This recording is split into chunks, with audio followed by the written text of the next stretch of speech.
All right, ladies and gentlemen, you're watching Sports Talk with BWatts. I'm your host, Bernard Watts. I want to thank you for tuning in tonight, Monday night. Getting ready to talk about Coach Prime and the Colorado Buffaloes. Special guest tonight will be J.R. Boxer. That's right. Got my guy on with me tonight, and we getting ready to talk about Deion Sanders, the Colorado Buffalo football team. I'm telling you, I think they had an incredible year this year. And we're going to get ready to talk about it. And we're going to talk about it a little bit more, if y'all don't mind. All right. At this time, I bring the main attraction to the stage, superstar. Who you are. What's up, JR? BWatts, what's happening, man? What's happening? Hey, man. My mic good. My mic good, BWatts?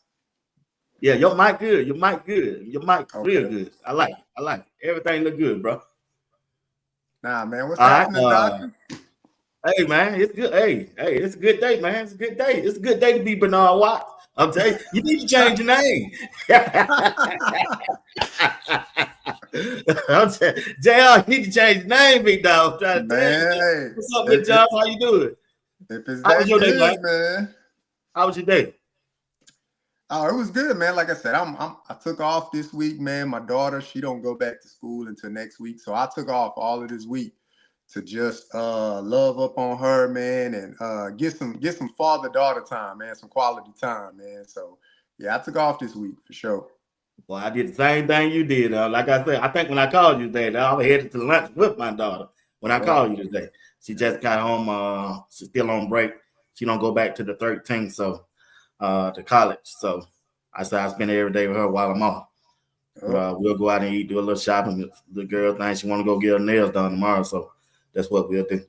Hey, that's what we got to do, man. They got to do what I got to do. I'd rather do it than somebody else do it. I love to That's hear just me. Man. That's just me, big dog. But look at here.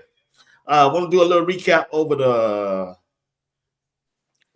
the game first, the BYU game. Then we'll talk about the season that just had, and then we'll transfer over to 2025. Now, when we look at the BYU game, I never got a chance. I talked to you through text message and phone call, but I never got a chance to talk to you online about it. So when we look at the BYU game, give me some of your thoughts. So you think went wrong? I can tell you what I think went wrong. I think the offensive line let Coach Prime down. The team offensively wasn't prepared.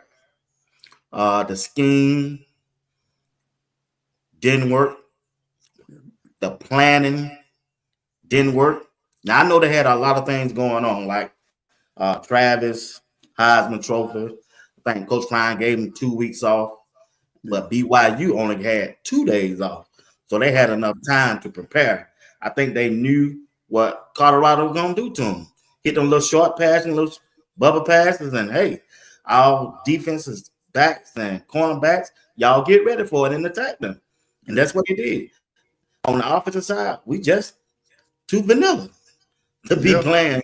I mean, it looked like they were playing backstreet ball to me, Jay. All talent gonna outdo yours, and it just don't work like that in college football, man. Not if you want to win. BYU had a good team. They always had a good team. I don't know why people think they won. They won 9 games straight and were ranked number 6 in the country. At one First point, 8 weeks. yeah. Yeah. Yeah, well, what that tell you? That to let you know they got a good team. Yeah, So man. There ain't that's no what I slouch. saw majority of the time. And then again, on the defensive side, when you lose your best linebacker, your quarterback, he's the quarterback for the defensive side of the ball, and Hill Green. You know you up for a long run anyway. Then I didn't like the linebacker coming in that they throwed out there. Start off the game. You see how quick that changed. And then again, I didn't like Stoudemire at the slot position because I Yeah. think Colton Hood is the best. He's the best cornerback on the team. You saw when they made that switch, they put Colton Hood in. Yeah. They put Travis, I think, in the slot. Oh, it shut down city after that. Yeah. But the game had got too far out of hand.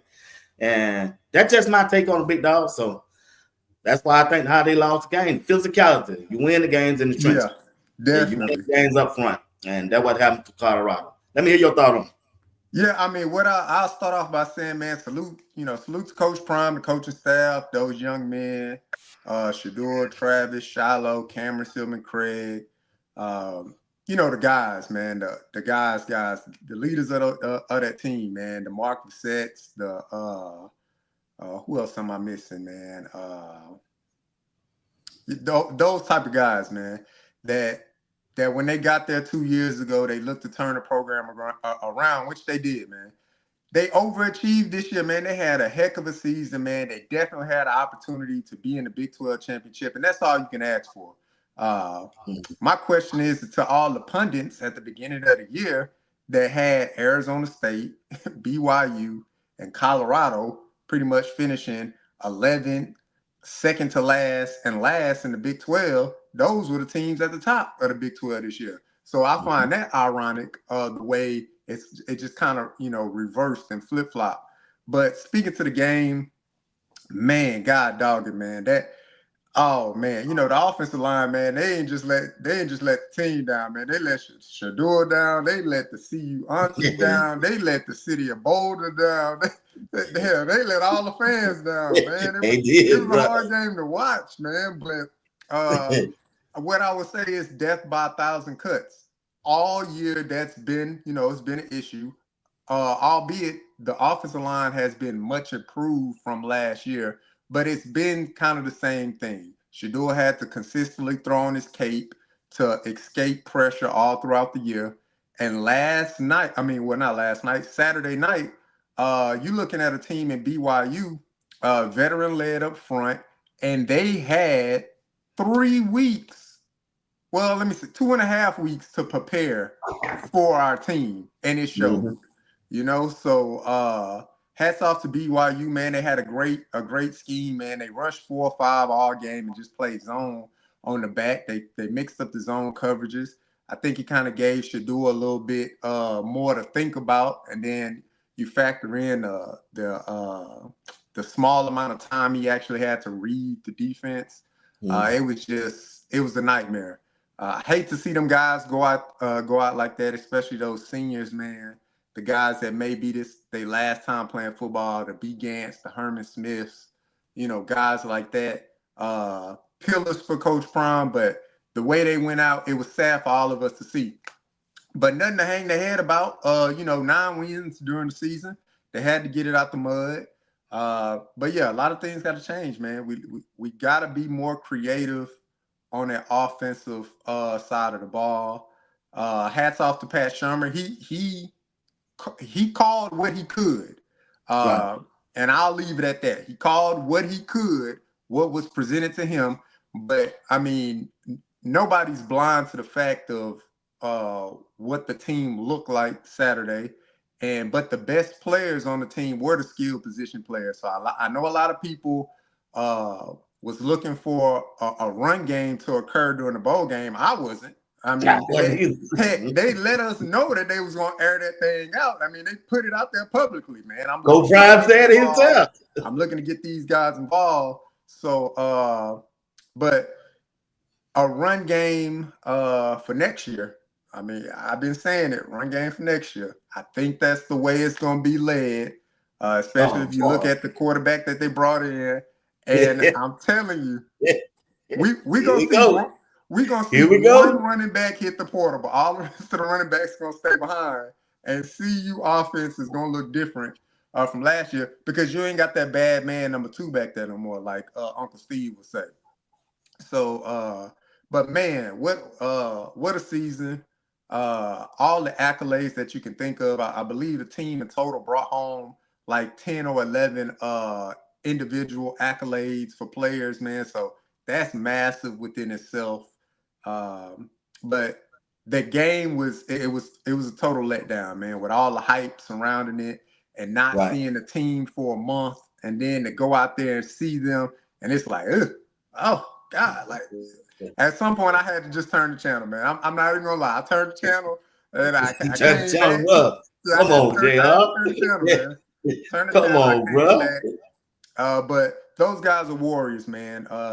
Travis Hunter, a warrior, man. Shedeur Sanders, a warrior. Cameron Silman Craig, a warrior. Those guys are warriors, man. And Shiloh, way to bounce back, man. Way to have a game. Way to have a game. But yeah, they took advantage of some of our weaknesses that we've known all year. And BYU did their job, and they took advantage of those weaknesses. So salute to them, for sure. Yeah, I got to give you credit. Yeah, you honest. You honest. I give you credit on your tape. You honest. I mean, it's right there. Coach Prime told us what he was gonna do. Don't get upset. This game is for my wide receivers to get their numbers in. I hope. If I heard, I know the Utah coach heard. Oh yeah, so ain't crazy. I mean, the playbook was there. If I'm BYU, I just watch well off and be like, "Well, that's what we're doing. That's what we're doing. They're throwing that ball. Let's get ready." So, get ready. But it is what it is. But like you said, the seniors, man, I got to give them guys props, man. They did the thing, man. And I'm gonna start with let's see who I can start with. LeJounte. Let's start with LeJounte. LeJounte ball out to me, bro. I'm just telling you, man. I think he's gonna be a 3rd or 4th round draft pick. That's just me. I want to give a shout out to Jimmy Horn. He being invited to the NFL combines. Hope it work out well for him. I hope he go out there and ball out. He gonna be in it. He gonna make it to the league one way or the other. Yeah. He might not, if he don't get drafted, something he gonna pick Jim Horn Jr. When you look at LeJounte, man, and the way he performed, 70 catches. This dude had 880 yards with 10 TDs, bro. On a wide receiver a team full of wide receivers, and he's the number 2 option on the team to almost have 1,000 yards. Yep. And the majority of the passing went to Travis. This dude, he was the leader of the wide receiver room to me. Oh, hands down. And then the crazy thing is, BWatts, if we don't, if a lot of people don't recall, he started off slow. He wasn't getting the ball like that. We're talking about the first 2 or 3 games, he was getting maybe, 5 targets or something like that, 3 catches, stuff like that. I want to say the first game he had like 40 yards, and everybody was like, man, what's going on? Things like that. So he started off slow. But LeJounte was the consistency throughout the year. The young man showed up when we needed him. Big plays on 3rd down. Shedeur constantly looked his way. If it wasn't Travis' way, he was looking his way to make big plays. He kept those chains moving for the offense.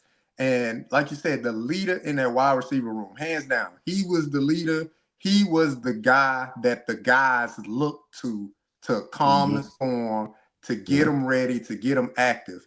And when he found his footing, I saw at the game when he found his footing, he was getting in Shedeur butt just like how Travis was getting in Shedeur butt. Give me the ball, dog. Give me the ball. You know what I'm saying? I need to get the ball too. And so once those juices, those competitive, juices start flowing with those young men, because they were battle tested after those first 2 to 3 games, then you just saw LeJounte take off. And then Travis got hurt, right? It was like 2 games, a game and a half or something like that. Travis got hurt. and LeJounte took off. Boom. It never looked back. So produced all throughout his collegiate career. You can't say enough about that. And I'm right along with you. He is a for sure third, late, fourth round, somewhere in there. But that young man will hear his name called come April for sure. Yeah, appreciate that take. Now, who else? I want to talk about Jimmy Horn Jr. Once again, last year, I'm on record saying I think he underperformed, and Coach Dre told me BWatts he was injured. I didn't know he was injured with a groin last year. Coming into this year, the dude got off. He showed you what he can do in the first game of the year. Yes. To me personally, I'm gonna be straight with you, 100. Y'all know I'm gonna keep it 100 with you. I don't know who's to blame for it, but since Pat Sherman is the offensive coordinator, they use Jimmy Horn Jr. in the wrong position. And here's what I'm trying to tell you. Hear me out. This is just my opinion. Might not be nobody else's opinion. When I look at the offense, the problem with the offense was they couldn't get off the line of scrimmage and press coverage. Nobody but Travis and LeJounte. Right? Will Shepherd, he struggled with that because he had a thin body. And when they put their hand on you, they can redirect you different from where you want to go. If they had to put Jimmy Horn Jr. in the X or the Y, with the speed that he got, he could take two players, two defenders with him. Yeah. That safety gonna have to make a decision. Do I stay with Jimmy Horn because he don't beat the cornerback off the line of scrimmage with speed and quickness he got? Do I stay with him or do I cover LeJounte in the slot? Because 9 times out of 10, LeJounte gonna beat the person that owns him. That slot defender. He gonna beat him. So that's why I keep saying they put Jimmy Horn Jr. in the wrong spot. I think they had to put him in the X so he can use his speed and just run downfield, just keep running downfield. Boy, his number would have blew up, man. He would have been, because I said earlier today, I think the wide receiver group underperformed other than Travis, other than LeJounte. The rest of them underperformed. And the reason why they underperformed, it ain't their fault. It's the offensive coordinator fault. Yeah. And offensive line fault. And it's your dual fault. And the reason why you use Jimmy Horn is because of the speed this dude brings to the game, bro. I'm trying to tell you. I'm telling you now, if he get drafted, he definitely gonna get picked up undrafted free agent, I believe. I said just me with the speed and the talent that he got. It's just me. I could be wrong, but even if he don't get drafted, I guarantee they don't use him in the slot at the next level. He got too much speed, man. Yeah. And I hate that he dropped that ball at the end and that fumble because that's the last thing they got on tape on him. And that he struggled with that last year, and that's why I'm glad when I saw, I think, Life of Football, Colin, posted over there on Instagram. Me and him friends on Instagram, and I saw it. I said, wow. I said, okay. I said, that's a step forward going for Jimmy Horn. Like I say, he just had 33 catches, bro. 434 yards and only 1 TD. Yeah. They use him wrong. And half of those yards came in the first game. Man, look. I know, 200 yards. Yeah, for Jimmy, man, just he's healthy now. At least from what I know, he seems healthy. He's a workout warrior, so him getting to the combine is definitely beneficial for him to get there, run fast, lift a lot of reps, show that he got hands in those drills and things like that, and show his fluidity, his change of pace and direction. That'll be great for him at the combine. Does that get him drafted? Man, I don't know. Yeah, no, hold on.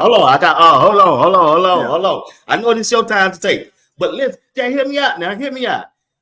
You can't blame Jimmy if the offensive coordinator and the wide receiver coach and Coach Prime, he the head coach, if they use you wrong, bro. Yeah, this dude ran a 4. Last time I heard, this dude ran a 4.3. Look, bro. Look. You remember when we was talking the first part of the season?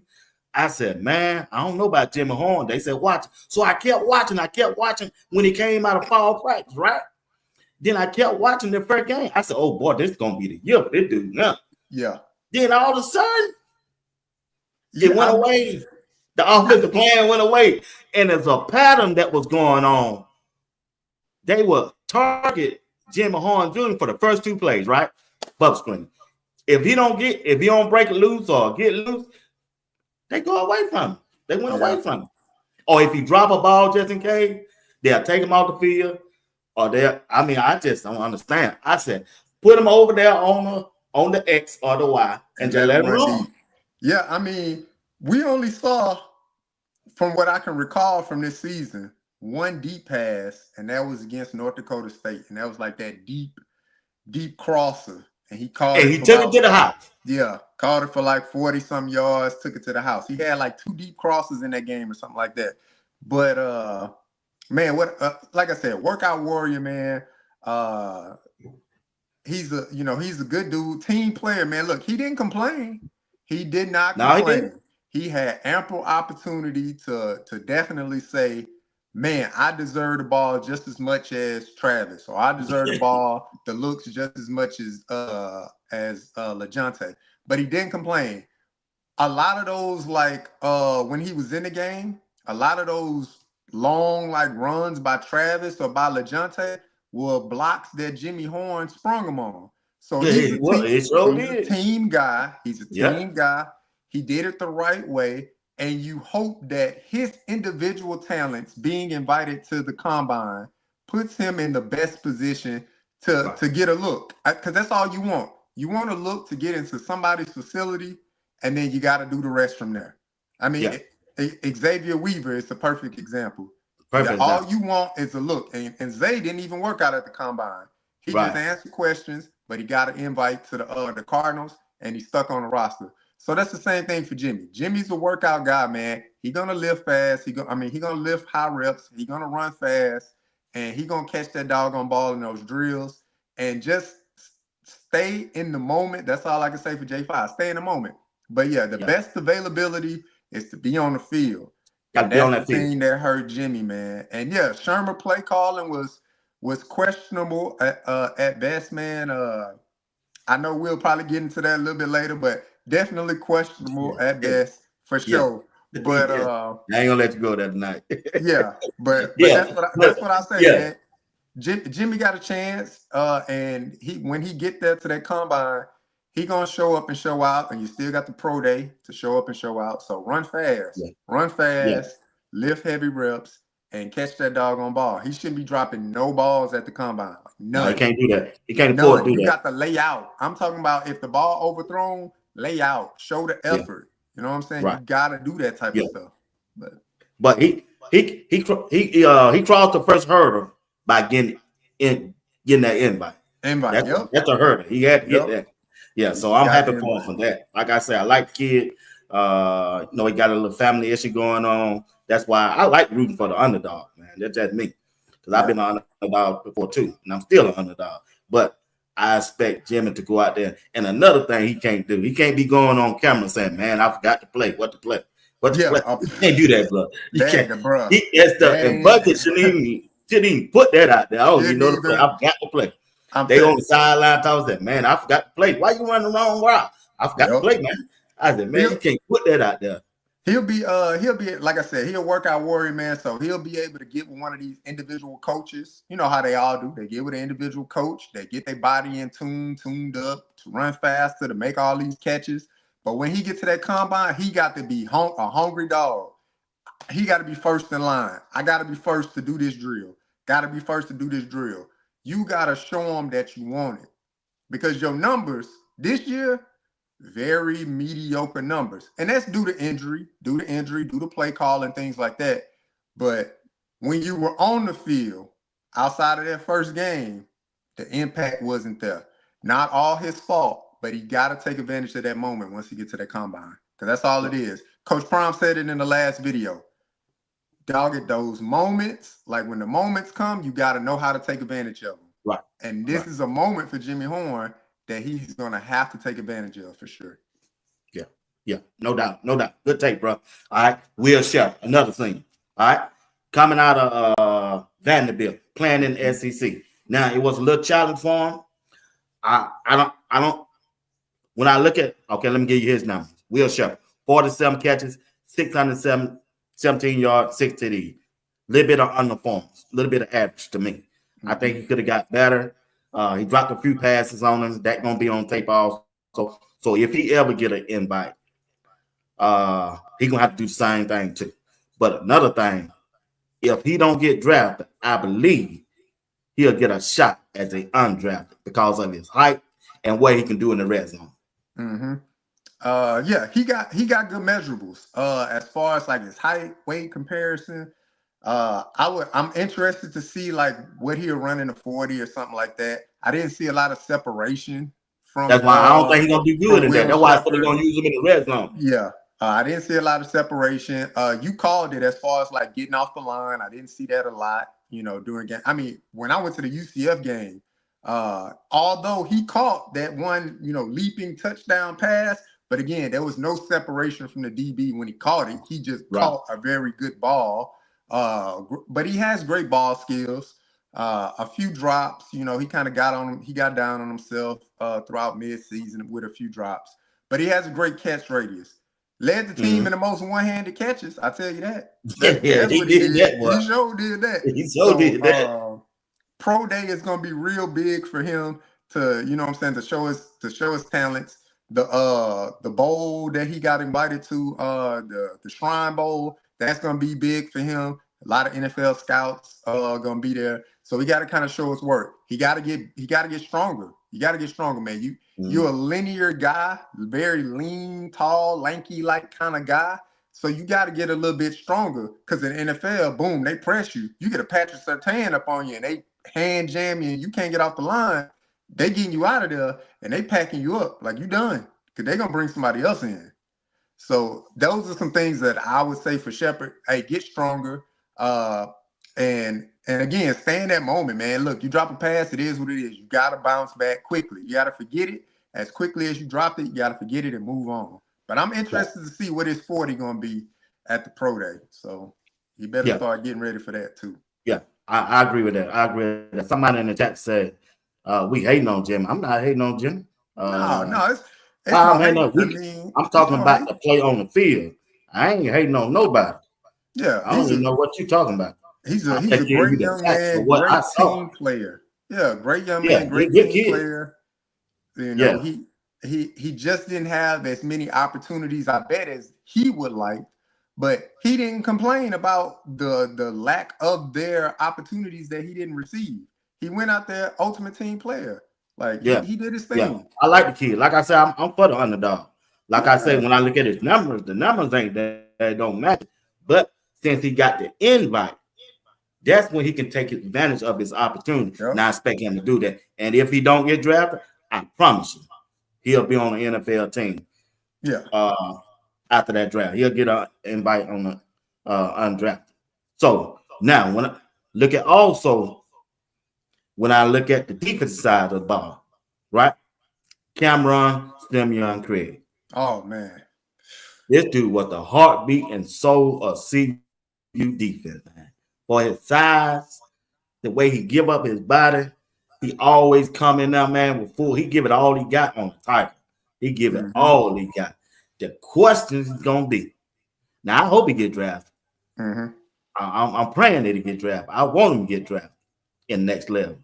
I think they're gonna hold his size against him at a strong safety position. He probably can make an NFL team if they consider him for a special team. Yeah, and then he work his way up. Yeah, man, that Cameron Simeon Craig, man, he is my favorite player on the team. Outside of the obvious, the Shadoo and Travis, the headliners. But Cameron Simeon Craig, man, he is hands down my favorite player on the team. Like you said, the heartbeat of that team, man. Guys listen to him on both sides of the ball, offense and especially on defense, man. Again, that Heisman play that Travis had of forcing that fumble against Baylor, if Cameron Simeon Craig does not align Travis the right way, that play does not occur. I want people to understand that. That's how cerebral he is in his thought process and his knowledge of the game. His measurables are what his measurables are. He's been that size for nearly all of his college career. So he know how to play with his weight. Never Mhm. afraid to go in there and make a non-business decision because he was throwing his body weight around like it's nobody's business. Leading from the front always, very positive, and he became my favorite player. It was last year. I remember when the guy Slusher, Miles Slusher, he got Right. hurt, Yeah. something like that. Yeah. And Coach Ray told me that. It was yeah, Miles man. Slusher that went down and they stuck Yep. Cameron in there. He never gave it up after that. Never gave it up. And he didn't get down on himself. He betted on himself. If you haven't heard his story, go check it out on Reach the People Media. He did an interview with Darius a while back. A great story, great young man, raised by great parents from the state of Alabama. All around ball player. And those are the type of guys that you want Mhm. on the team, whether it's special teams, whatever. If he's gonna be on the roster where they keep the additional guys, I'm losing my train of thought, but he'll be on an NFL team, and his ticket in will be let somebody get hurt. Oh, hell yeah. He know how to get on that team. He know how to get on that field and not come off. He's Yep. always around the ball, people. Always. Always. Led the team in interceptions the previous year. Had a run back this year, and he finally got his interception this year. Last game of the season for the Bucks. He got that one interception that he was missing, and he got that. Heck of a ball player, and he gonna be on somebody's NFL roster. Now, whether he get drafted, NFL is big on measurables and things like that. So Right, they are. if he can improve his speed, get with a speed coach, improve his speed, get the techniques down, run fast and all that stuff, look good in shorts and shirts, come in all cut up or whatever like that. If he could do that and that gets him drafted, by all means, young man, if that's what you need to do that. But he knows how to play the game of football, and that's hands down simple as that. Yeah. I agree 100%, JR. You own it tonight for some reason. I don't know why. Come Yeah. on, man. When am I not on it? When am I not on it? Come on, man. Hey, boy, I don't watch some rerun. I was like, no, JR. You caught me slipping one time with the 75 record. That was it. Yeah. I've been on it ever since. Hey, that one time is a lifetime, boy.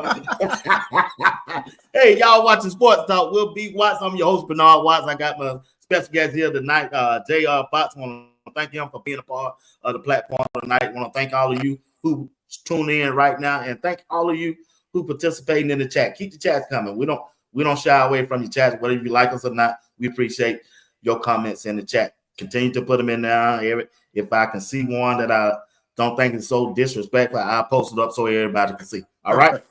All right. All right, man. So let's look at Block Bully.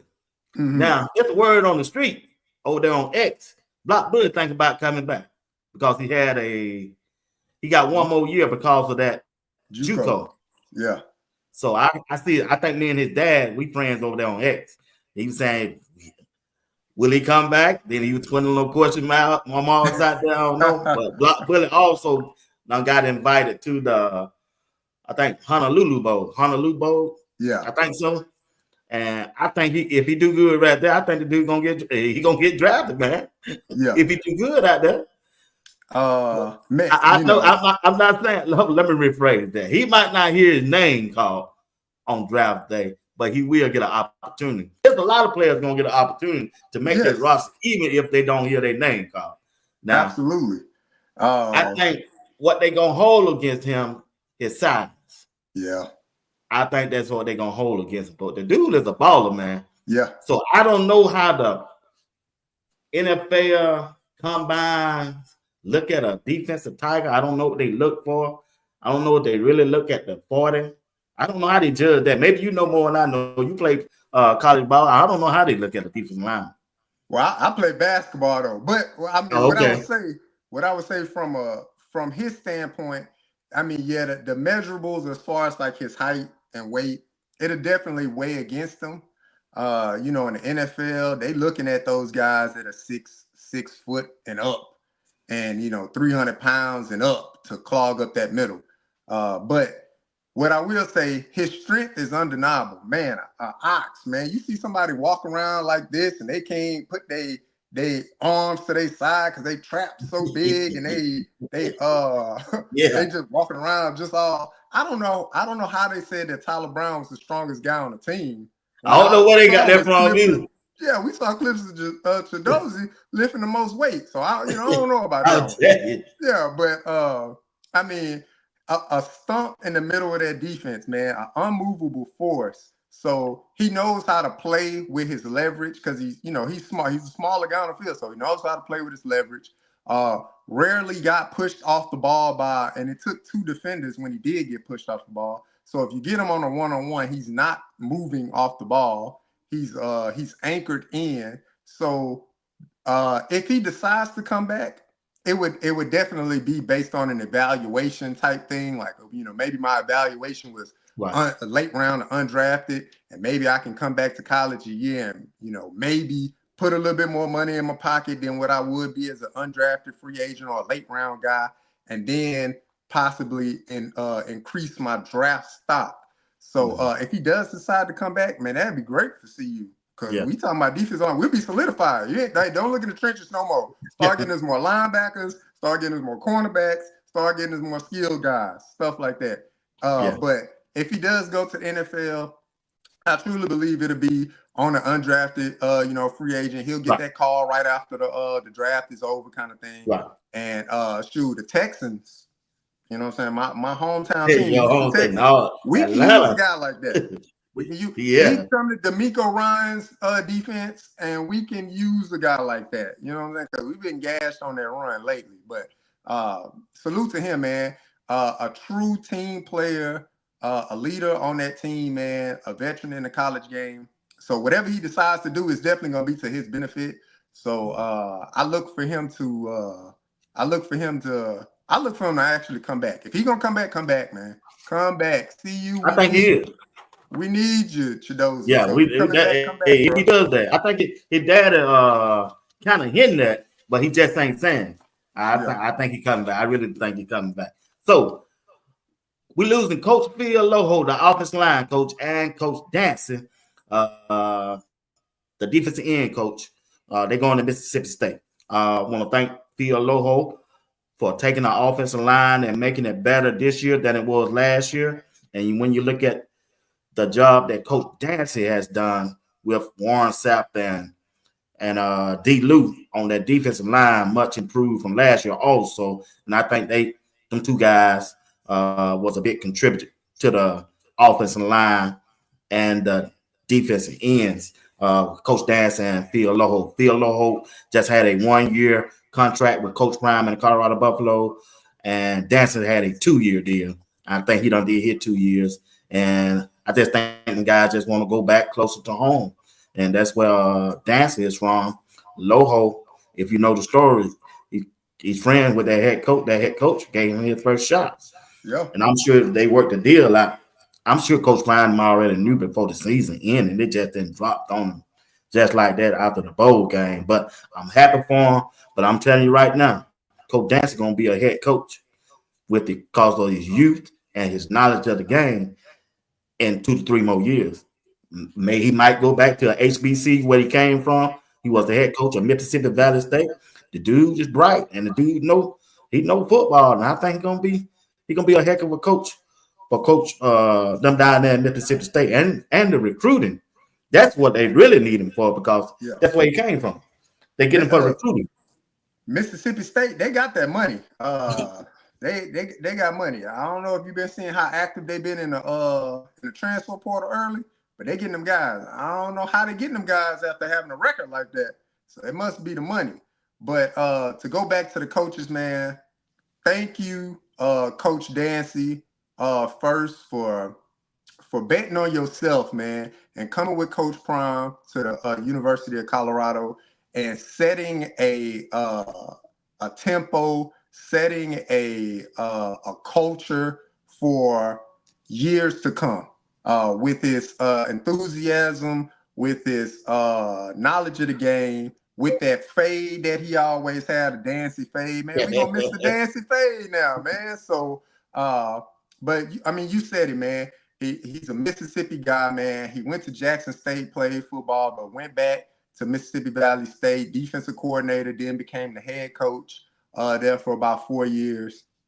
And his knowledge and his enthusiasm and how he goes about teaching the game of football was unmatched, man. He could have easily been overshadowed by D. Lou and South, but Yeah. he held his own. And to have that under your record, to be coached alongside, and then I'm sure he gained the tutelage and experience from a Hall of Famer and another professional that played in the NFL for a long period of time, and D. Lou, to take that knowledge, soak it all in. 27 sacks for the Colorado Buffaloes, led the Big 12 in sacks. He's a part of that. He's a reason that happened. So congratulations to him to go over to Mississippi State, man, and show up and show out, man. And the Dancy Fade will be missed, that's for sure. For Coach Loho, he came in on that 1-year deal, man, and he worked with what he had. Yeah. Look, when Coach Loho got there, he got there at the end. It was like right before the beginning of the second portal period. They announced his hire or whatever like that. So he's there. But by that time, they already had maybe about, if I were to take a guess, they probably had about 14, 15 linemen like on the team already. I'm just guessing, y'all, so don't beat me up in the chat. So the structure of the linemen that they wanted, they already were recruiting those guys. Right. Came in and he improved a line that was considered the worst offensive line in college football last year. So as far as like the pass blocking schemes, he improved that. He did what he could. And sometimes when you just void a talent in certain areas, I could train for the 100-meter dash for 5 years. I don't believe I'm gonna beat Usain Bolt because he just got more talent than me and that thing. So I mean, it is what it is. But the way he taught and he instructed, from what I've seen from videos, it could have been easily letting the defensive line get the best of those guys, but he didn't, man. Heck of a season by Jordan Seaton, getting a true freshman, a 5-star true freshman, teaching him some things, letting him learn the ropes. I just hope the next offensive line hire by Coach Prime, it has to be a slam dunk. We cannot afford to miss on this next offensive line hire. And the reason why I say that, because we don't want to regress. We don't want Jordan Seaton to regress. Now, naturally, he's just head and shoulders above all the other offensive linemen. Anybody that watched the CU game this year, he was the best offensive lineman by far. Seniors, all the way down, he's a true freshman, fresh out of high school, he was the best offensive lineman. So whoever Coach Prime brings in, we just don't want him to regress. But Loho will be missed. He got ties with the head coach of Mississippi State, Coach Jeff Levy. So that's not a unforeseen move, and that's what happened in college football. People, if you look at the resumes of these position coaches, they move around every 2 to 3 years. Like they are not set in stone. They move. So as much as we like to call them our own, they move around. Whether it's for money, whether it's for opportunity, duty title change, whatever the case may be, they moving around every 2 to 3 years. So that's just a part of the game. It is. If you've been keeping up with college football, position coaches move around. They move around for another opportunity. They trying to get to be the next DC. If they see somebody in front of them, how many people in front of them probably gonna get that DC job.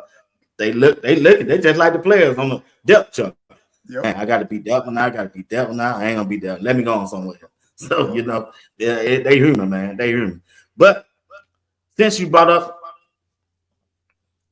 the offensive line, I'm through. We don't gave the flowers.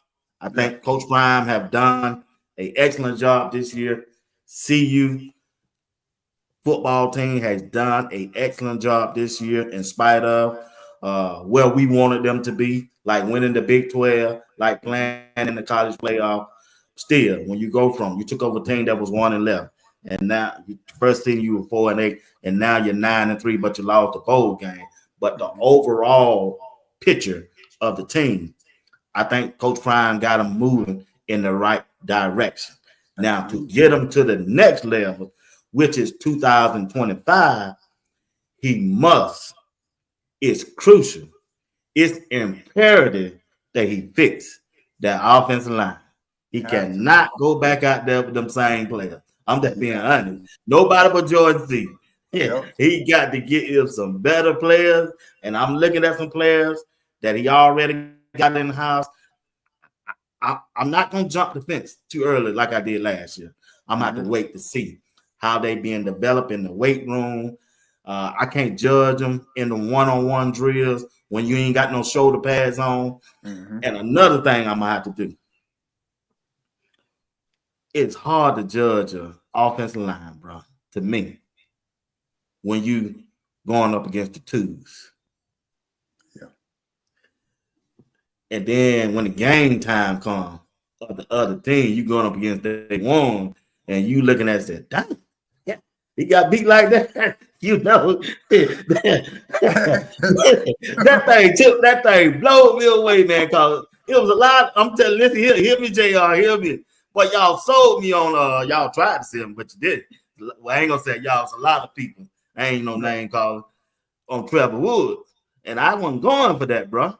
I wasn't just going for that. But when that first 2 game came on, I said, man, ain't no way. Boy, so I just use that as an example of how I'm going to be looking at this year. I ain't taking nobody's word. I'm going to see for myself and be my own judgment. Now, going forward, as you say, Jordan C., I'm good with that. Even though Jordan C. had a terrible game in that bowl game. He got beat like a drum. Him and Tyler Brown that got beat up and down. When they stopped me that video last night, I think I sent it to y'all, and y'all saw it too. Boy, you can see it all, man. I said, dog, they all got their butts whooped up front. They couldn't pick up no stunts. I said, man. So when I look at the offensive line going forward, right?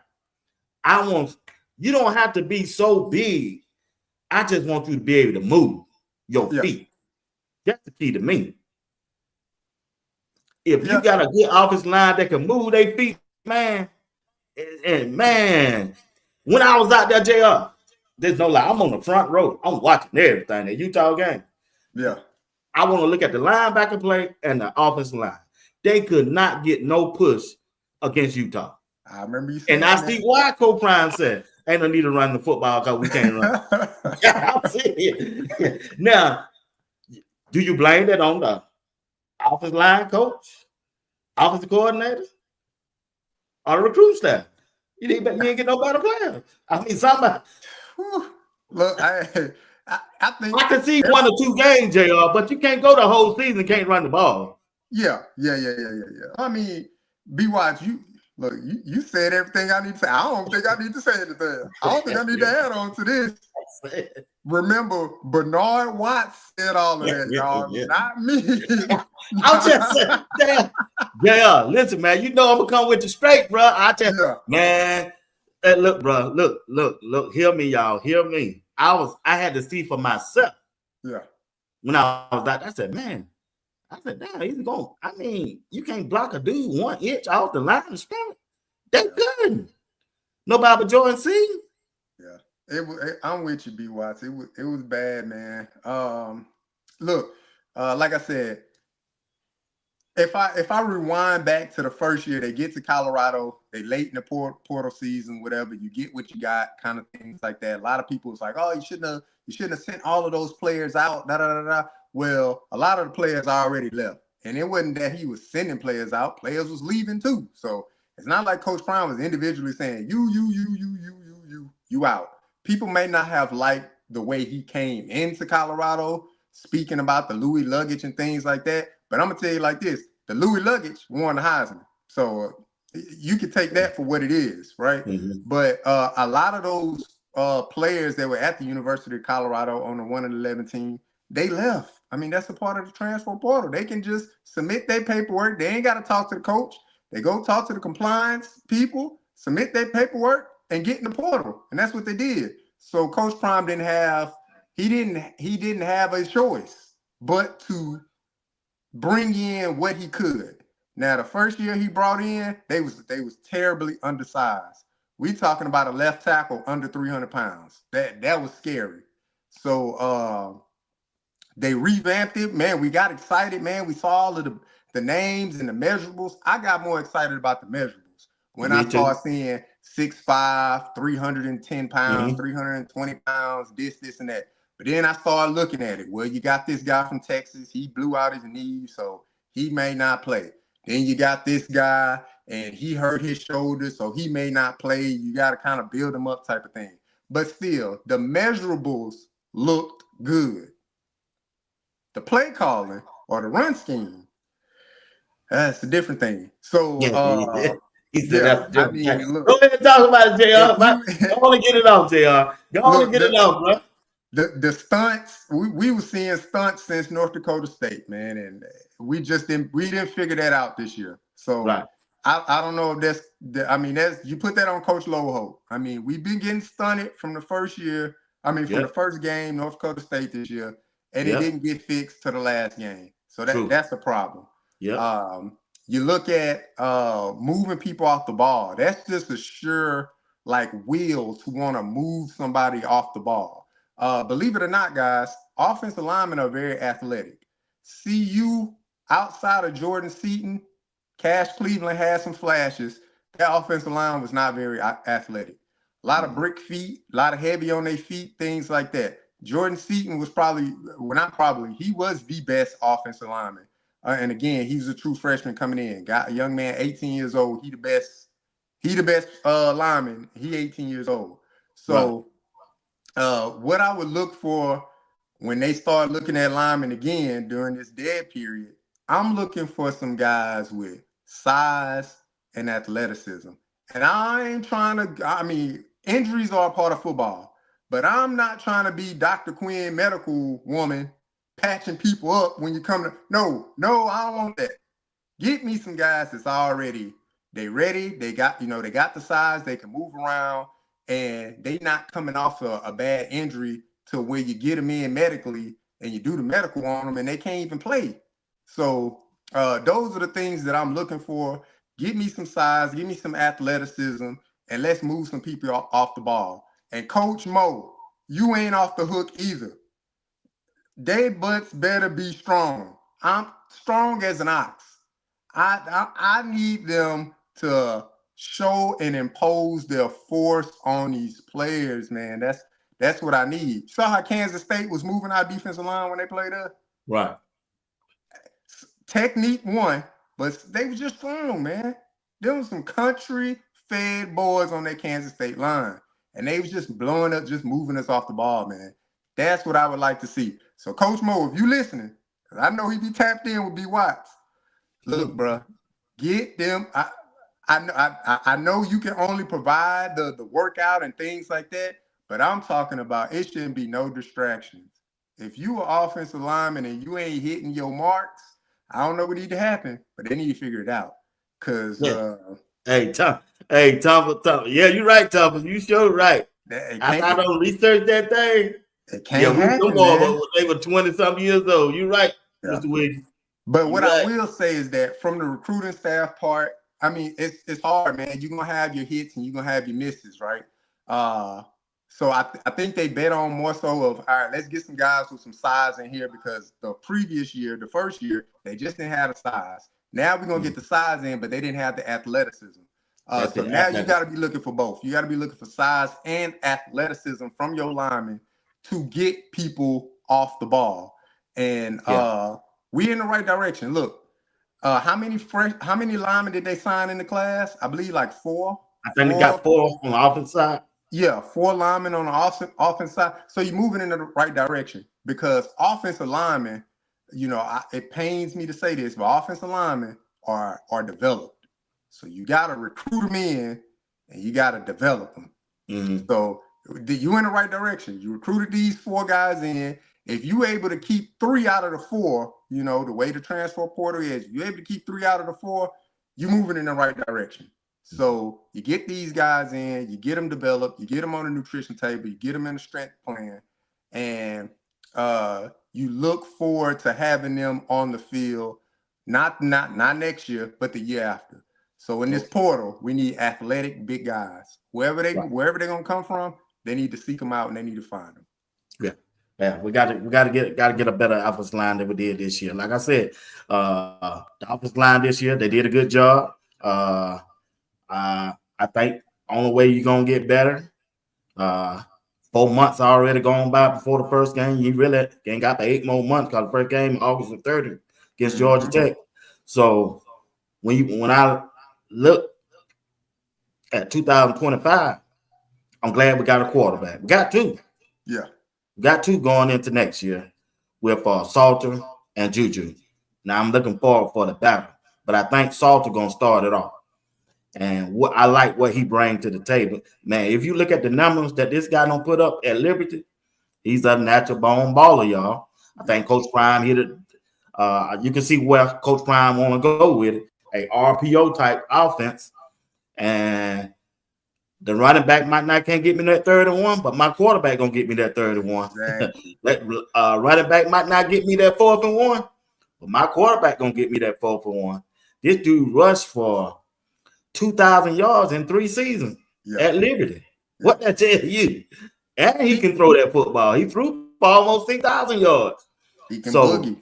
When you look at Salter and quarterback with Juju battle, what's your anticipation?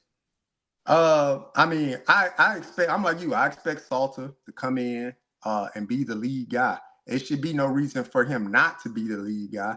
I expect Juju to come in and be aggressive. I mean, not just play the back seat. Come in, be aggressive, man. Be the reason why you are a 5-star quarterback. Be the reason why you are you reclassified and you still head and shoulders above all the other quarterbacks that you reclassified from 2026 into 2025.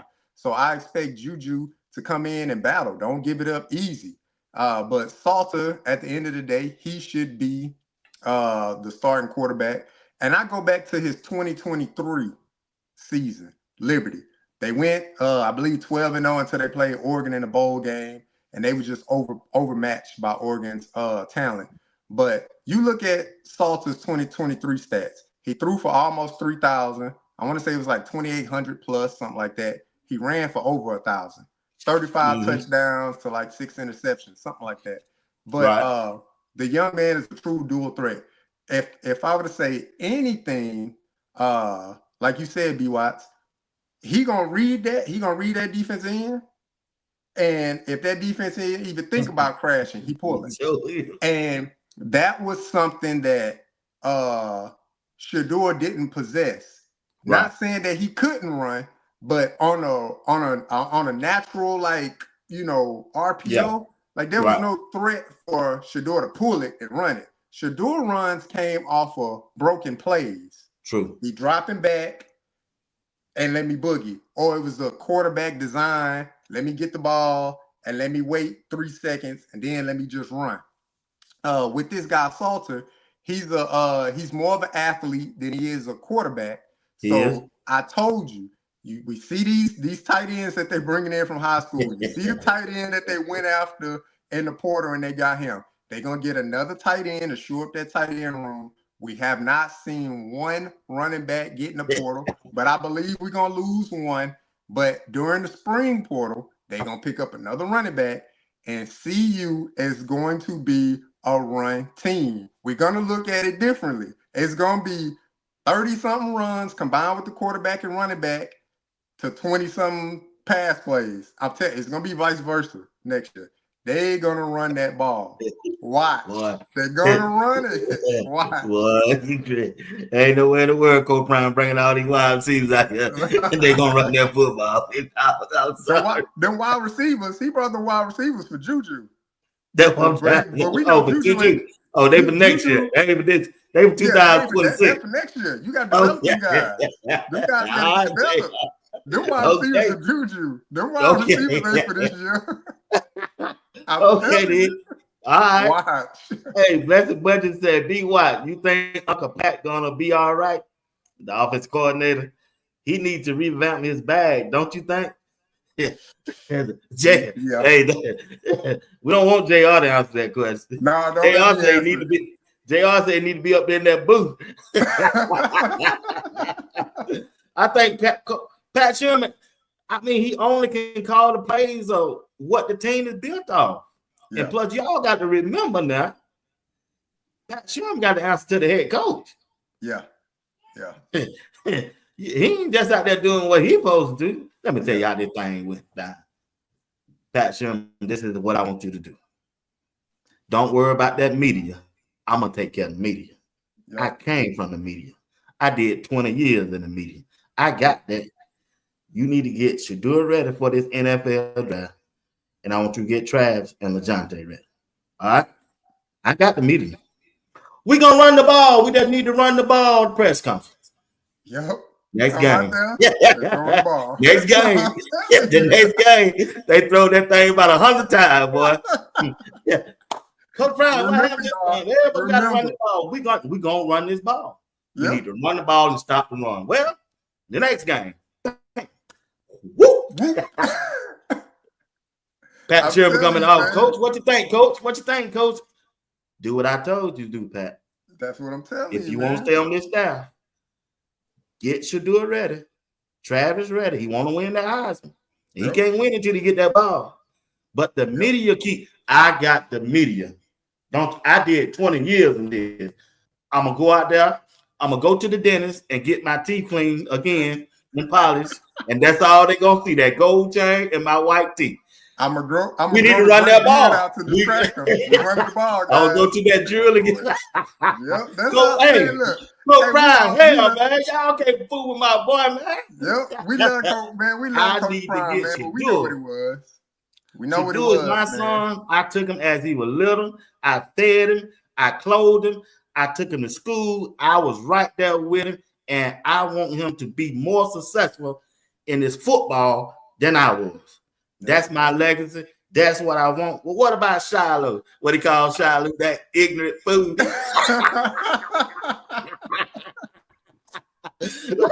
Well, he hell on Shiloh. You know, Shiloh don't care. Shiloh he beat to his own drum.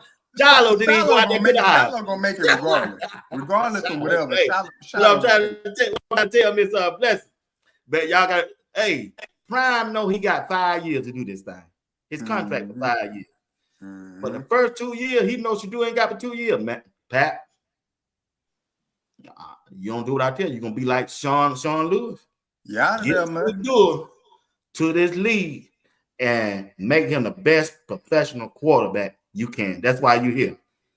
But the media, coach, I got this media. Don't worry about this. I got one. I tell you that. Yeah, but, man. They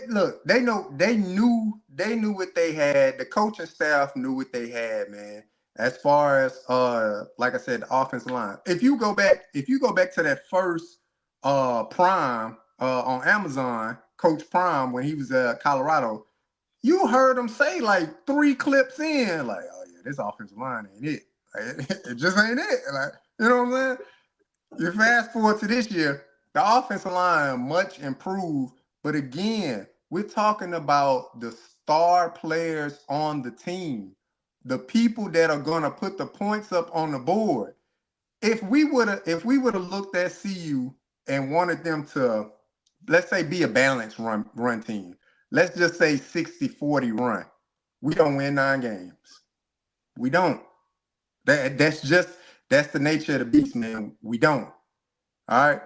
You got the best player in college football in Travis Hunter. He's a wide receiver. He needs to be out there getting targets, and he always open. Anybody that been to the game and watched 12, Travis Hunter, you knew he was open every single time. Did not matter. You got a quarterback like Shador that can spin it. You spin the ball. Now, yes, I'm like everybody else. Yes, you run it, you know, because that's the way we are just accustomed to watching football. That's just what you see. But when it comes to the team, they knew what they had, man. They knew what they had. Because last year, how many linemen did they recruit last year? How many? With Jordan Seaton, That's the only lineman I can think of that they recruited. And Cash Cleveland came on a deal. Jordan Seaton came. Cash Cleveland came after that. I don't know what other linemen they got recruited last year. So, but help me out, Chad, if I'm wrong. If we recruited 3-4 linemen from high school last year, let me know. But I don't think that was the case. Then we got Jordan Seaton. Cash Cleveland came in on a package deal to get that to see you with his boy. So you know what you got once you start getting further into the season. There's probably a reason why you ain't see them ones beating up on them ones on the offensive line. And we still got to run a practice. We got to be able to see what the offense is going to potentially look like. I ain't never seen them better. I ain't never seen. I mean, so Coach Time know what he's doing. Yeah. I guess he didn't want these guys to get hurt because that's what he relying on, his ones. And that's why I'm saying this year team that's coming up in 2025 is going to be better talent-wise than this year team because they're going to have the depth. The players on the same level. Yeah. All the players on the same level. So it's a better group of guys. And another thing I said this morning, people might not agree with me, but that's okay. It's just my opinion. This wide receiver group that coming in, they're going to have better performance on the field than Jimmy Horn Jr. and Will Shepard and the rest of them. All other than Travis. Now, you ain't going to find nobody do what Travis do. If you do, if Omarion Miller can get to Travis level, that's a blessing. Yeah. But I can't say that because I don't know how he going to perform coming off his injury along with Cam Michael. But the rest of them, Farrakhan, Quentin Gibson, and then you're bringing back Draylon Miller and some of the Omarion Miller and Cam McHale, they're going to have better numbers than these guys right here. Yeah, man. I just think they do. I mean, hold on. I'm going to let you know right now. Jimmy Horn Jr., 33 catches, 400 yards, and 1 TD. You don't think one of them guys can do that? Draylon Miller, 31 catches, 277 yards, and 3 TDs. Will Shepard, 47 catches, 600 yards, and 6 TDs. You don't think them guys, they got 3 wide receivers coming in, they can do that? Yeah. And plus, you're going to have a quarterback. He ain't finna sit back there and hold that ball away till you get over. You open or I'm running. And another thing, that Sherman trying to develop, they trying to hit that home run on every play, 20 and 25 yards downfield. When your lineman can't hold up that long, you should know that from practice. Yeah. Ain't nothing wrong with getting your wide receiver 3 yard to 5 yard off the line of scrimmage behind a linebacker and get him the ball real quick and let him get the 20 or 30 yard running. Yeah. Yeah. I mean, look, you saying everything right. Y'all used to agree with me. Y'all, hey, BWatts is saying everything right. He is saying everything right. So look, Pat Sherman, you gotta tighten up. And I honestly expect the offense to look different. As far as formation, I expect the receivers to be a little bit tighter on the formation. Check this out.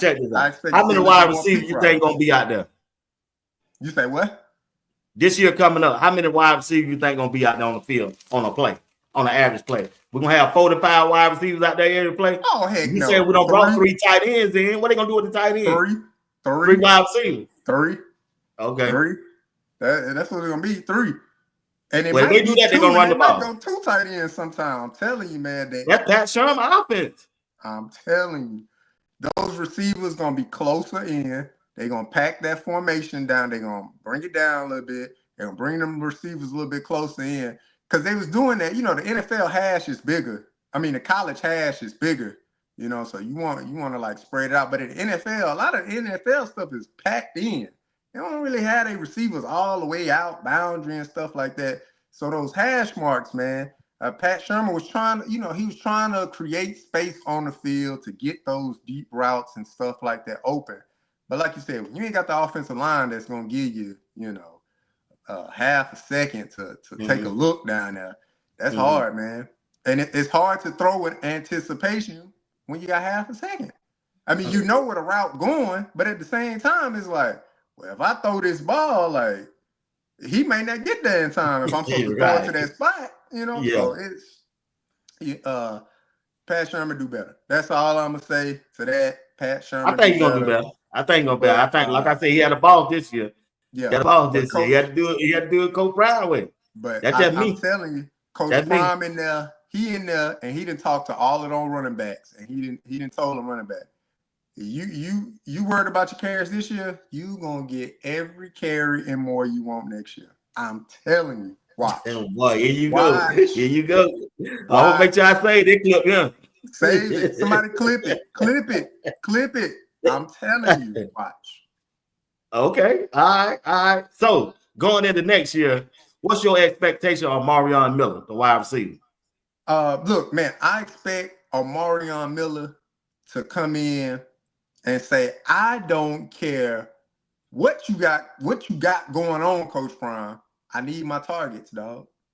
Like I need mine. Marion Miller has patiently waited his turn. And that's the part of football. You come in as a freshman, he was a 4-star. He came in, he got on the field early, and that's not usual for true freshmen to get in. Unless you just that guy, that's how you get on the field. Most of the time, you got to be developed and things like that. Marion Miller had the opportunity to get on the field as a true freshman, and he showed us something so amazing. Everybody was like, now, why he ain't on the field all the time? What is going on? And then again, he got on the field this year, and he lit him up for another 100-something plus yards. And everybody like, why he not on the field? So I expect Marion Miller to come in. Look, I need a Bentley too. If Jordan Senior in the Bentley, I want a Bentley or I'm walking. Now I'm just playing, y'all. He shouldn't say that. But what he should say is that this is my room. This my team. This my targets. I'm the guy. Because everybody didn't seen the play, man. We didn't seen the Hello, I gotta push back on you on that. It's my time to push back. Okay. Now I'm rooting for him, right?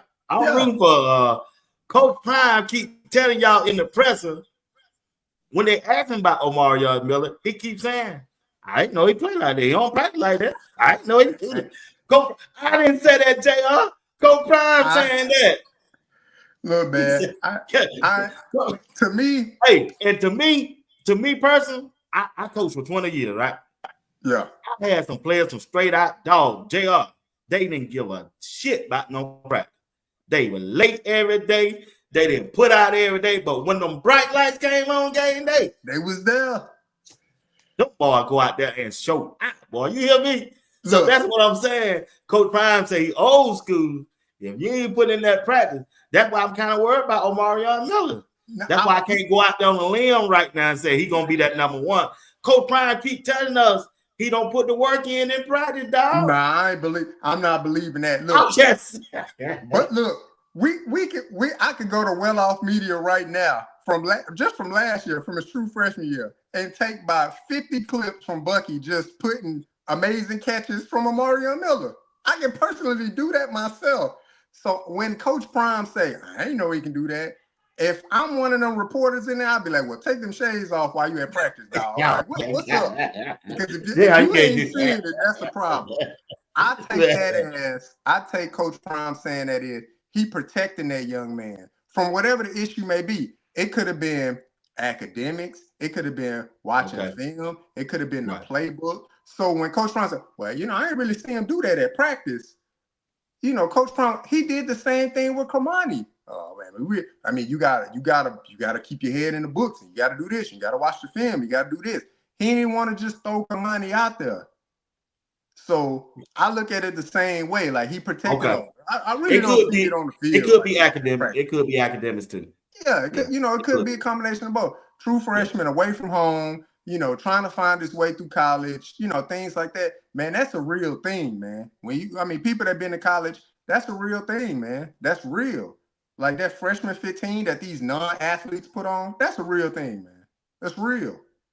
So just getting adjusted to the college life and stuff like that, getting adjusted to, being treated like a professional. So what I will say is that we know Coach Prime know what he's doing. And if I'm a Marion Miller, he has entrusted Coach Prime to direct his collegiate career. I don't think that changes, but I think Omarion Miller, he does come in and he will say, or he should say, this is my room. Coach Right. Phil, this is my room. I'm ready to lead. He ain't got to be the vocal guy and stuff like that, but you tell that to Coach Phil, I'm ready to lead. I'm ready to lead. And you go out there and you lead. Because his play, I'm telling you, I go on Well Off Media and clip up 50 different clips of Omarion making one-handed catches, spectacular catches, head topping, all of these people. Coach Prime, you can't tell me you don't see that. You at the practice, dog. You see it. So I don't know what that's about. But he saw it. I think it's more so he just protecting that young man from unreasonable expectations. Because what you see on film, we going to expect to see that in the game. He didn't gave us flashes on it. And believe it or not, Omarion Miller had been on the field countless times. Yeah. If he don't get the targets, he don't get the targets. But the chance when he did get the targets, he made the absolute best of them. So it's no reason for him not to be the guy next year and get them targets. Like I said, I saw him on the field. He just didn't get the, for some reason, that Shador just didn't throw it to him. Yeah. Or maybe he would cover. I don't know. He did play now.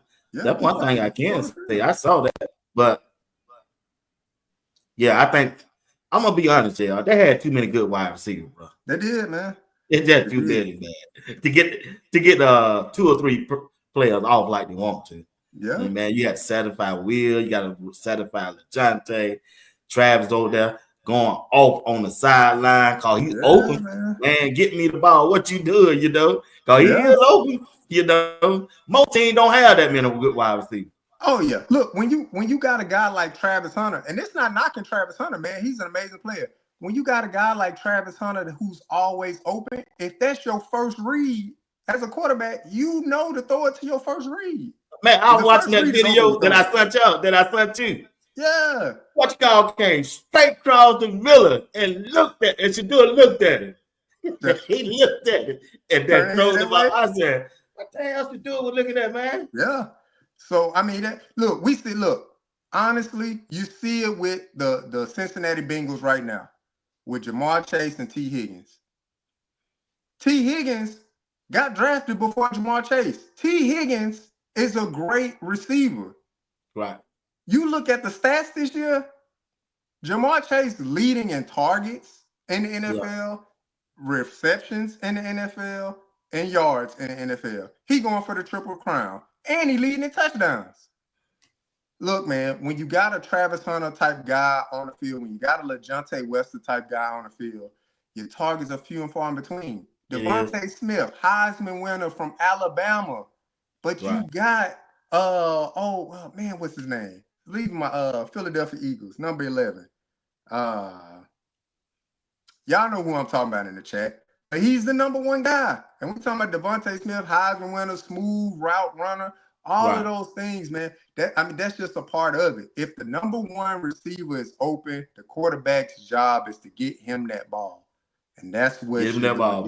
That's what he did, man. So you got to fit in where you can get in. That's why I say, AJ Brown, thank you. But that's why I said, that's why I like the camaraderie of the team. Guys didn't complain. Guys didn't hold their head. They just said, when that ball come my way, I got to be ready to make my play. And that's what they did. Yeah. Like I said, overall, man, them guys did good, man. I have them going 10-2. They won games shorter. They went 9-3. They gave us a ride that hey man, they gave me something to look forward to on Saturday, and I enjoy. I couldn't wait to Saturday to watch them, and I think they did a good job. Coach Prime doing a good job. I think he's gonna do better next year because that pressure.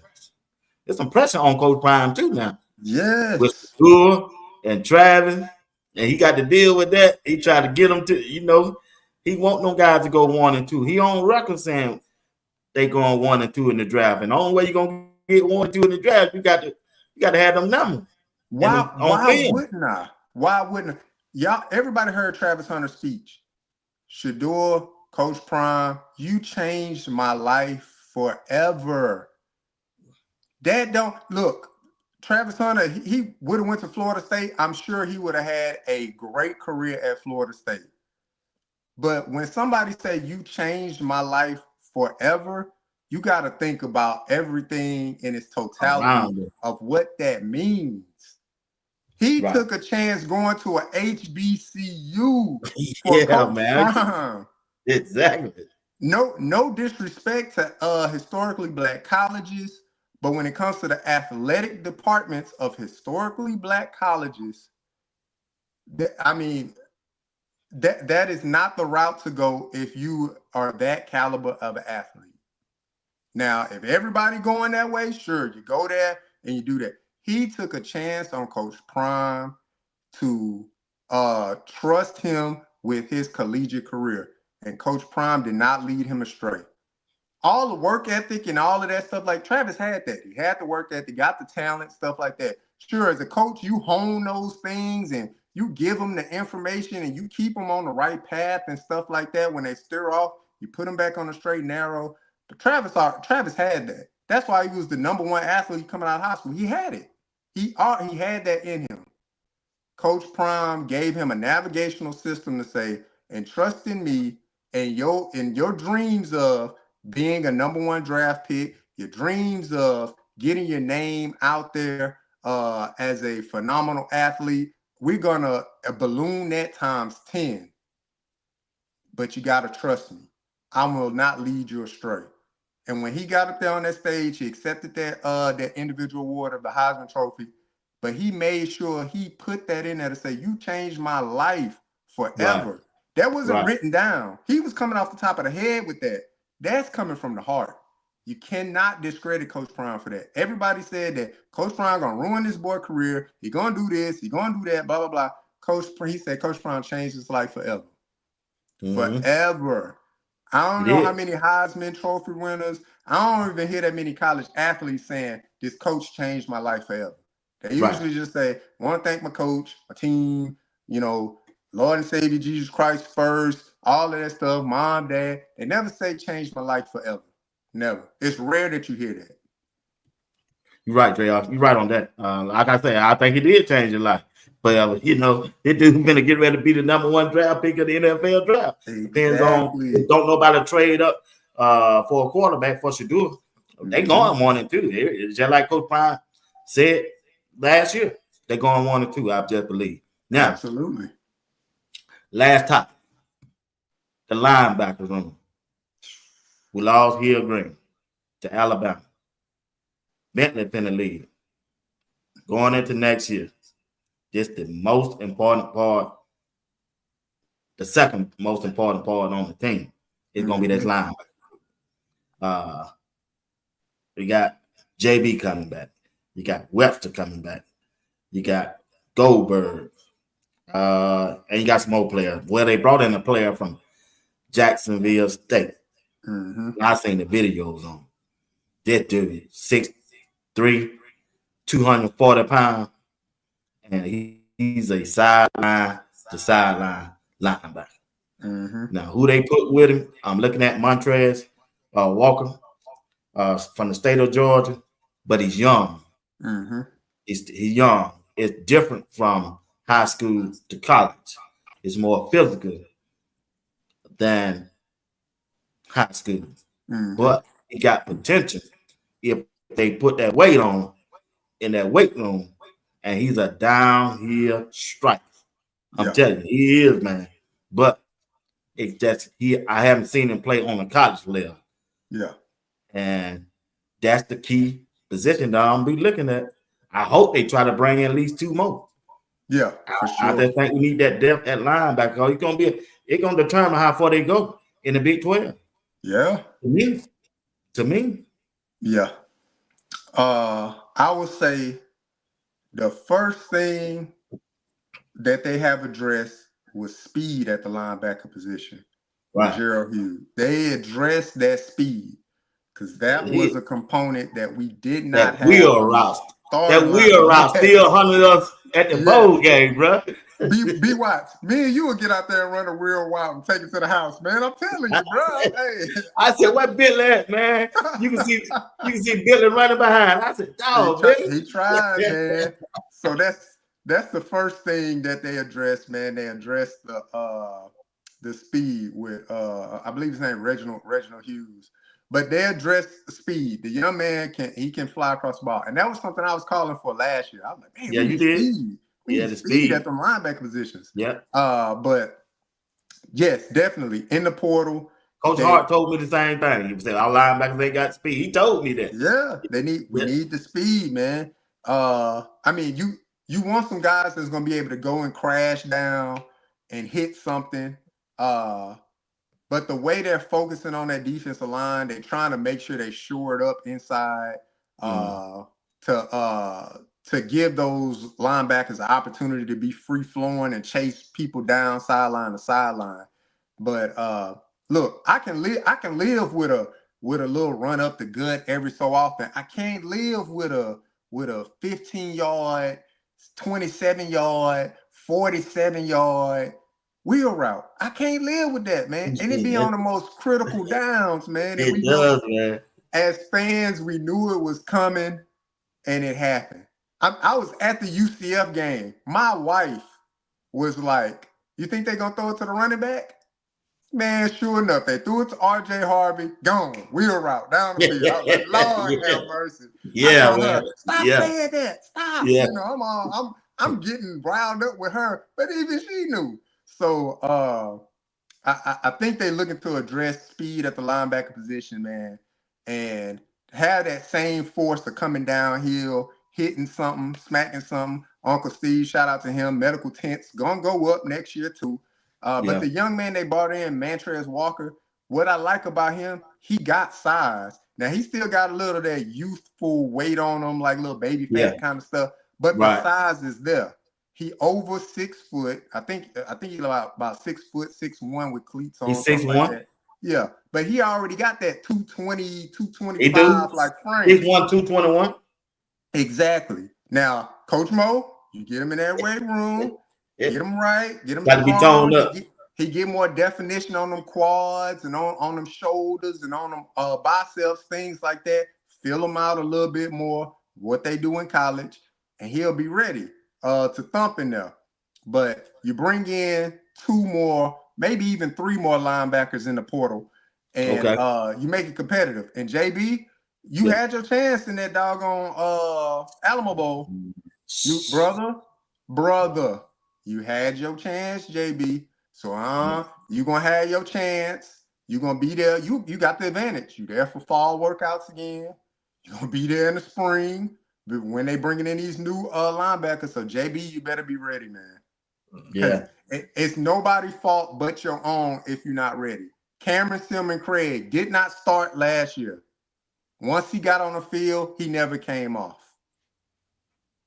JB, you had your chance, brother. If you get on that field, you better not get yourself off of that field. You find a way to stay on. And I like Wester. Wester can fly around. He's a small guy, though. But he's a disruptor. He'll fly around from sideline to sideline. He's more of like a third down linebacker to me. Bring him in on third down. That's what I say. Yeah. So that's the position I'm gonna look at. I like this huge guy at the linebacker thing. Like I said, he got the speed. Montrez. I like Montrez. I like him too. Webster, a little undersized, but he missed a lot of time. He missed 3 tackles that I saw in that game in the backfield. JB, like you say, good person, but he don't do it for me. Like a good kid, but nah, he's not that guy to me. So that's about it right there for me, Doc. Oh, I know I was gonna ask you. Let's talk about this right quick. The chat, y'all tune in, y'all. We're gonna talk about this for about 5 minutes. All right, Doc. Who you got? Who you got? Texas, Arizona State. Who you like? Man, I got Texas, man. You got Texas over Arizona State? Yeah, man. Just too much talent overall. Come on, man. You got to root for the player team that's in our conference, bro. Man, I'm from Texas, man. I'm going with that Longhorns. That's my team, man. He said he was Texas. That's my youth. Shout out Vince All right, Young, chat. man. Y'all help me out. Who y'all like? Who y'all like? Texas or Arizona State? I'm gonna put mine down in the chat. Go ahead, JR.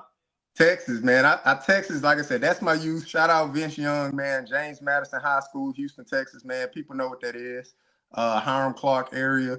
But Texas, man, University of Texas. I think they're just gonna overmatch them with the amount of talent, man. Arizona State, a good team.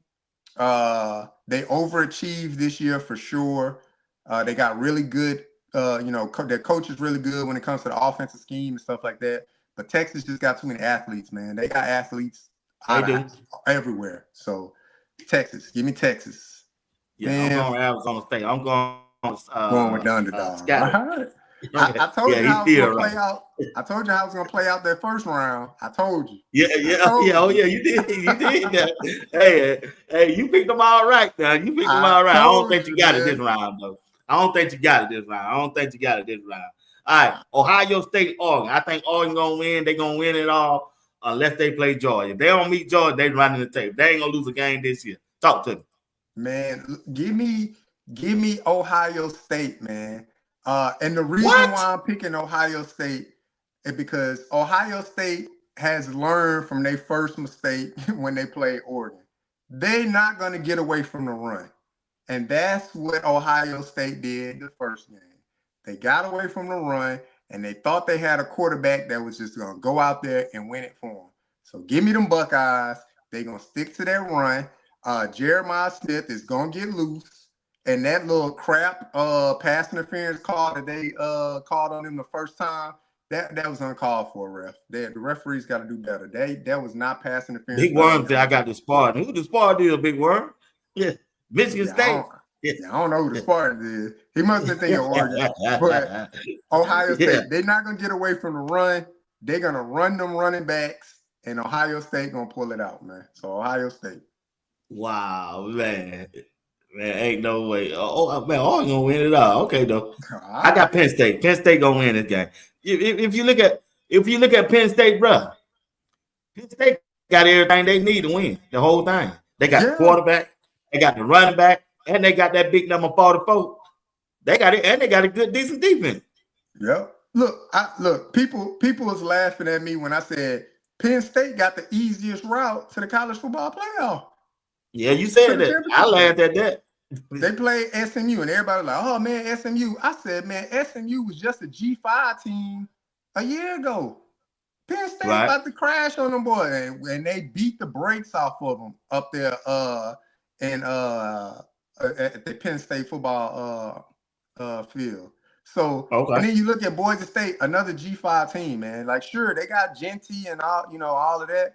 Yeah, man, they ain't gonna be able to match up with them. They gonna get blown out, bro. Them trenches, that's what matters. Those trenches. Matters in football, especially in this format. When you make that playoff, man, you ain't got them trenches. Them trenches, boy. Nah, unless you just got a good team. Everybody's saying, "Oh well, Oregon." Oh, he ran for 198 against Oregon. Oregon don't have good trenches. They got fast defensive linemen, but they not big. That's why I said Ohio State got away from the run game. I don't know why. Run the ball and just wear Oregon's defensive line down. That's an easy game for Ohio State. Penn State, easy game. They're gonna exert their dominance over Boise State, man.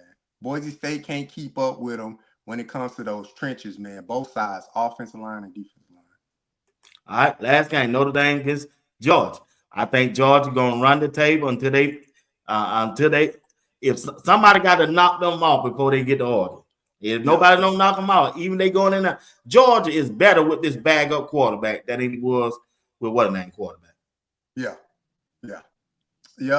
Man, what's his name just wasn't having a good year, man. But when you lose a weapon like that tight end that they lost last year, that's hard to bounce back from, man. For Carson Beck, he should have went out last year after they won a national championship. He should have just dipped out. But yeah, give me Georgia, man. And I'm thinking Georgia for the simple fact Notre Dame's offense it's like it's so unpredictable. Like they'll score 30 points one week and then lose to Northern Illinois and score, they scored less than 20 points that game. So all through the year, like they offense was just not consistent. Man, they looked good against Indiana, but it took them a while to get there. Like it took them a while to build up to that. So give me Georgia defense, man, the caliber athletes that they have. It's gonna wear on Notre Dame. Notre Dame has really good athletes too, but Georgia, when you start getting to the twos and the threes, when they rotating people in a lot during the second halves and stuff like that, that's when Georgia gonna start to exert more of their dominance, and then you're gonna just see, a touchdown here, a field goal here, and Notre Dame offense won't be able to keep up. They won't. That's it. Because Notre Dame beat Indiana. Indiana gave the ball away 3 times in the first half. Right. So Notre Dame, you got to score the pick 6 and everything like that. Like Indiana really beat themselves, but Notre Dame took advantage of Indiana mistakes. Georgia not going to make the mistakes. Georgia going to hand that ball off to Nate Frazier, and Nate Frazier going to run that ball. That's what's going to happen. All right, Doc, that's it for me. I appreciate you tonight, man. Man, like I say, man, if I don't talk to you, I don't know if I'm doing anything tomorrow at the end of the year. I might not do nothing. I know I got to go to church. So yeah, I'll be there too. I probably won't be. I won't do that tomorrow. But want to appreciate you for hanging out with me this year. Look forward to picking up back up first of the year, doing our thing and covering Coach Prime in the Colorado Buffalo, man. Yeah, man. Had a good year. I want to say it to you, man. Happy New Year to you, man. Salute to you, man. BWatts, man, he's a good brother, man. Good brother. I love the direction of the show, man. Love your content, man. Thank you for adding me to your team, to your family. Salute to the chat, to the panel, to them brothers, Uncle Steve, Coach Dre, Rob the Man Media, all them guys, man. Everybody over there at Dino up the skull, man. Salute to Dale. Yeah. Happy New Year to everybody, man. Be safe out there. And enjoy your 2025, because we know with January 20th coming up, we know. So be ready. Enjoy your 2025. Get your life prepared for some change for sure. But that's all I got. Salute to y'all. All right, bro. Appreciate you, man. I appreciate everything you bring to the panel, man. You're a good guy. I'm glad to have you part of the team, man. Look forward for 2025. We're gonna do some great things, man. Want to say thank everybody for who've been rocking with us ever since I've been doing this. I've been doing it right at 10 months now, almost a year. 2 more months be 2 years. I'm ready at 30. I think 3,000. I know I'm over 3,000 subscribers, and I appreciate everybody for doing that in this short matter of time. Want to wish everybody a happy New Year. May God bless you spiritually, educationally, and financially, that you may be the person that your family be the family that God wants to be. Yes, once again, my dog, good night, and I appreciate you, man. Happy New Year to you, bro. Happy New Year, BWatts, man. All right, bro. All right, bro. All right. Hey, you watching Sports Talk with BWatts. I want to thank J.R. Boxing for being my special guest tonight as we wrap up 2024 episode of Sports Talk with BWatts, covering Deion Sanders, Coach Prime, and the Colorado Buffaloes. And I want to thank all of you for being a part of the show. Man, y'all just don't know how much you have blessed Sports Talk with BWatts by being a present here with me, participating in the chat. And just in case if you don't participate in the chat, and if you're tuning in, hey, much love. Much love is all I got to say. Appreciate y'all. Y'all make Sports Talk with BWatts what it is today.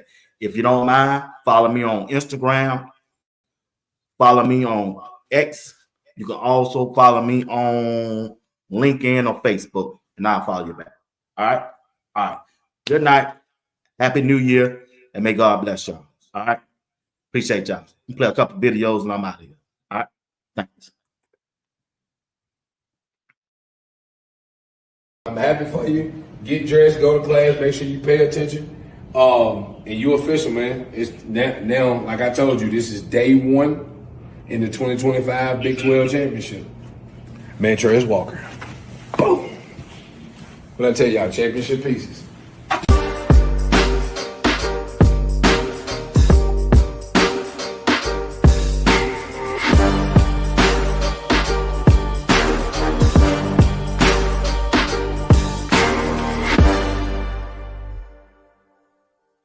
What's up, Bub Nation? Big 12 Conference. Moments ago, Deion Sanders with son Shadur and Shiloh. This is something he does before every game. Walking down the sideline, doing it one last time.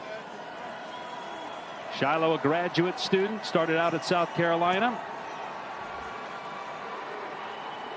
Shadur, 22 years.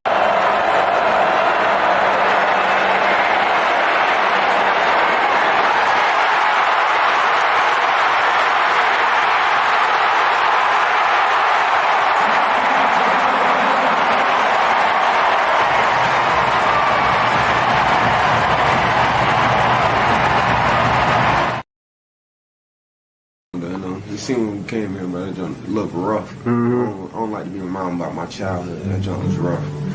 It was rough, but I'm just happy I made it out, pretty much.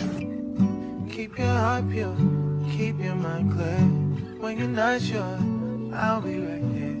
They won't always see your vision. You just trust your intuition. Cause you're special, you're amazing. Troubles will come, just embrace them. It's all a part of who you are. Everyone knows you're a star. Keep your head up, never look down. Always be grateful for then and now. Always stay faithful, be grateful. You are loved, you are loved, you are loved. It is my honor to. He's one. Deion is the gift that keeps on giving for us. It was He is a content machine. Oh my God, it was great. Content is king. I don't care whether you hate him or love him. He's one. He's proven that he can coach. Here's the thing that's going to be really interesting. They don't have that NIL money, okay, that the Ohio States and that some of the other. He is relying solely on the transfer portal, and he just got one of the best defensive players in the country to come over from Alabama. And you talk about a great coach makes the entire organization better. So the applications for the University of Colorado, just for kids to go there, up 20%.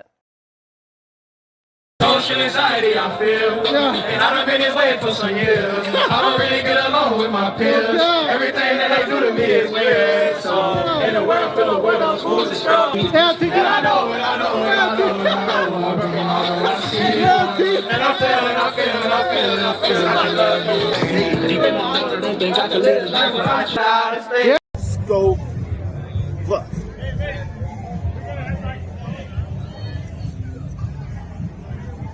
Hey, watching Sports Talk with BWatts. I'm your boy Bernard Watts, live right here in Boulder, Colorado. Getting ready to watch Coach Prime and the Colorado Buffaloes. Yeah, let's go Buffs.